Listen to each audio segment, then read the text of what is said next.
Good morning. কেমন আছো সবাই? নিশ্চয়ই সবাই খুব ভালো আছো, আমিও ভালো আছি। তো আজকে মর্নিং ওয়াকে যাব ভেবেছিলাম, কিন্তু এত ঘুম পাচ্ছিল, ঘুম থেকে উঠে আর যেতে পারিনি। রিমালের পর তো গাছপালার একটু খারাপ অবস্থা হয়েই আছে। আর এখানে দেখো ফুল গাছ, এটা হচ্ছে টগর ফুল গাছ, ওটা কাত হয়ে গেছে, হেলে পড়েছে আর কি। তো একটা বাঁশ পুঁতে বাঁশের সঙ্গে বেঁধে দিতে হবে। আর এটা সিঙ্গেল টগর। আর এখানে যে 3টে গোলাপ গাছ পুঁতেছিলাম, সেই গোলাপ গাছের মধ্যে এই গোলাপের কালারটা সব থেকে সুন্দর, কিন্তু এটা থোকা গোলাপ না, কেমন এই সিঙ্গেল পাপড়ি টাইপের গোলাপটা হয়েছে। আর এটা পিঙ্ক কালার যতটা ডিপ কিনেছিলাম, এখন সে ডিপ কালার নেই, বৃষ্টিতে মনে হয় কালার ধুয়ে গেছে। আর এই পাশের গাছটায় একটা ফুল ফুটেছিল আর কুড়ি হয়ে আছে।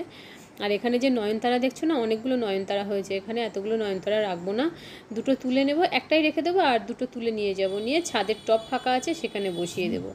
দেখো, যতই তুমি সবজির গাছ ফলের গাছ লাগাও না কেন, ছাদে যদি ফুল গাছ না থাকে, ছাদ কেন যে কোনো বাগানে যদি ফুল গাছ না থাকে, তবে তার সৌন্দর্য বৃদ্ধি পায় না।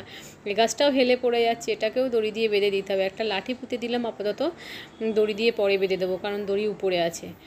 যাই হোক, এখন জামা কাপড়টা কাচতে দিয়ে আমি চলে যাব উপরে, ছাদে গিয়ে গাছের চারাগুলো পুঁতে দেবো, এই ফুলের চারাগুলো পুঁতে দিয়ে তারপরে প্রচুর কাজ জমে আছে। এখন কটা বাজে জানো? এখন বাজে 6:30। আজকে আমি মর্নিং ওয়াকে যাইনি, কিন্তু আমার হাজব্যান্ড গেছিলো, আবার হেঁটে এসছে, বলছে গেঞ্জিটা ঘেমে গেছে, কাচছো যখন একেবারে এটাও কেচে দাও।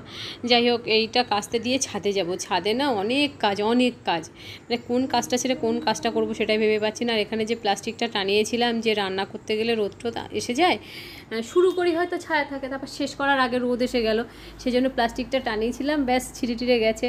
কী স্টাইলে গাছ পুঁতছি দেখো, শুধু নরম মাটি বলে পারছি।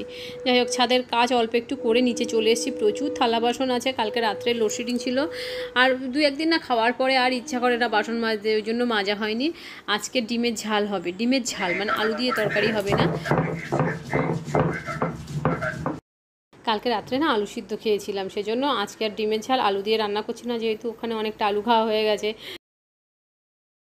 পেঁয়াজ, আদা, রসুন এই সমস্তগুলো আমি শিলে বেটে নিলাম, কারণ মাছের ঝাল মানে কি, সেটা একটু পাতলা টাইপের হবে। কারি তো রান্না করছি না যে এক কারি হচ্ছে, একটু ঘন ঘন মাখা মাখা হবে, সেরকম না, ঝাল রান্না করছি, ওই জন্য পেঁয়াজটা শিলে বেটে নিলাম, আধ বাটা করে নিলাম। আর মিক্সিতে যদি পেস্ট বানাতাম পুরো তো সেই থকথকে টাইপের হতো।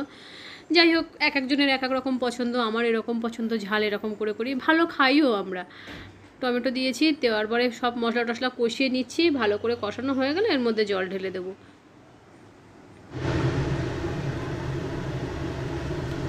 দেখেছো ডিমের ঝালটা কতটা পাতলা? অবশ্য এতটা পাতলাও থাকবে না, মানে ফুটিয়ে আর একটু ঘন করব। ফিরে এসেছি 2-3 দিন পর। এ কদিন না খুব ব্যস্ত, সব কিছু এলোমেলো হয়ে গেছে, ওগুলোই ঠিক করছি। তাই রেডি হয়ে গেছি, একটুখানি বাকি আছে। আর রিতমা যাচ্ছে ওর মামার বাড়ি, আমার মামার বড় ছেলে নিতে আসছে, তো ওর সঙ্গে পাঠিয়ে দেবো। ও কদিন থাকবে, তারপরে গিয়ে আমি নিয়ে আসবো। মানে রিজু হয়তো যাবে, একদিন থাকলাম, পরের দিন চলে আসবো, কারণ রিজু এবার বোর্ড এক্সাম দেবে।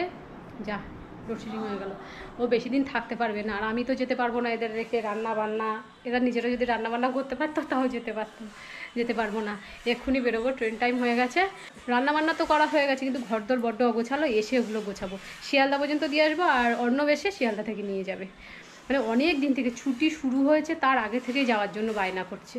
তারপর এই রিমাল গেল, সেজন্যও যেতে পারলো না, নাহলে তার আগেই যাওয়ার কথা ছিল। এরপরে বালিগঞ্জ,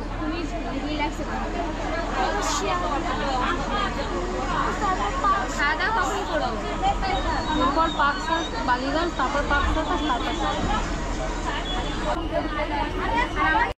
বর্দাভের মতো একজনকে দেখলাম। এখন শিয়ালদায় ঢুকছে ট্রেন, আর রিতমা ব্যাগ ট্যাগ পিঠে নিয়ে রেডি হয়ে আছে। আমি বললাম এত বড় ব্যাগ তুই নিতে পারবি না, আমার কাছে দে। তো ও এত এক্সাইটেড মামার বাড়ি যাওয়ার জন্য, যে সমস্ত ব্যাগের ভারটার কিছু মনে হচ্ছে না ওর কাছে, ওর থেকে ব্যাগটা বেশি বড় মনে হচ্ছে। দাঁড়াও, চলো। দেবে আমায়?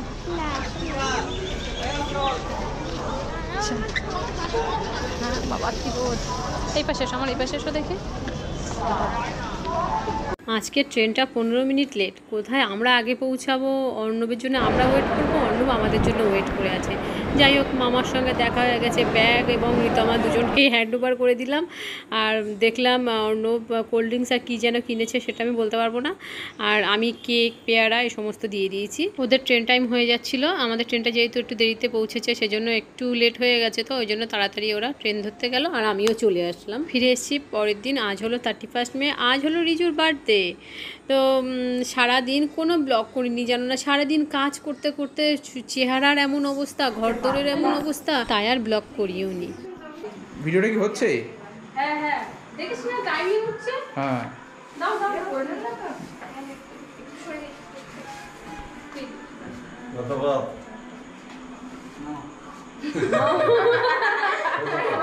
এই ফ্যানটা একটু চালালে হতো নাকি?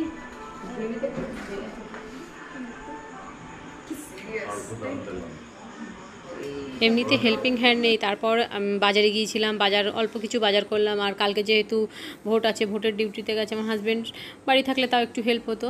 কেটে বেছে সব কিছু এক হাতে করতে গিয়ে এমনি দেরি হয়ে গেছে। তারপর ক্যামেরা ধরার একটা লোক থাকলে আলাদা কথা, একা একা সেটা সেট করা, আবার অফ করা, অন করা, এতে অনেক দেরি হয়ে যায়। তাই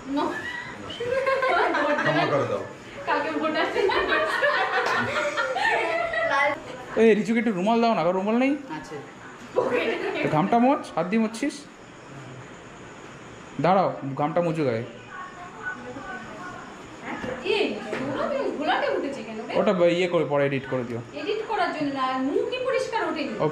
ইয়ের জন্য, লাইটের জন্য। এদিক, হ্যাঁ।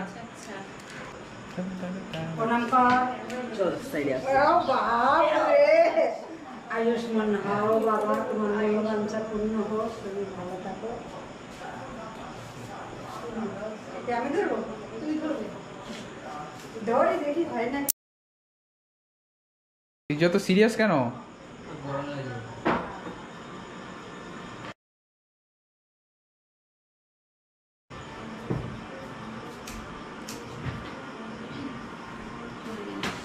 বন্ধ করে দাও।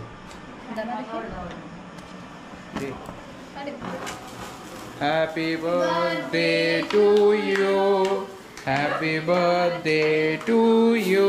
ও my god, happy birthday to you Riju, you ডে টু ডে to you, happy birthday. Catch করো আঙ্কু। সবাই দেখতে পাচ্ছে রঙ্গর ধরে। আর হাতে ক্রিম বাকি আছে, পুরোটাই নিয়ে যেতে পারো। না, ক্রিমটা খাবো না তো। রিজুর মুখে দেওয়া হয়েছে। হ্যাঁ আমি দিলাম। এই ক্রিম কিন্তু মাখাবে না কাউকে। আরে তোর জেঠিমণি পান ঠুসেছে। তুই আমার মুখে দিবি না কেন? এই রিজু রিজু, অন্য একটা স্লাইস দে।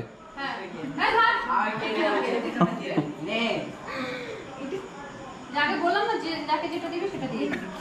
শিখছে না, পড়ে যায়। পুরোটাই দিয়ে দে, পুরোটা দিয়ে দে।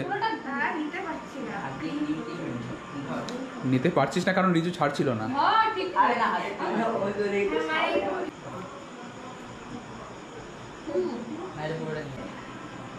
তো হাঁটা একটু কম করো, হ্যাঁ করে জিভ বের করে। সারাদিন কাজ করেছে, হাত দিয়ে আসবো, হাত দিয়ে আসবো। আমাকে কে দেবে? তো তুমি যে পান খাচ্ছিলে, সে পান খাইয়ে যাকে তুই কেক দিবি পানের সাথে কাছে আসো, কাছে আসো। তুমি ফোনটা ছাড়ো না। না। কিন্তু হ্যাঁ দে।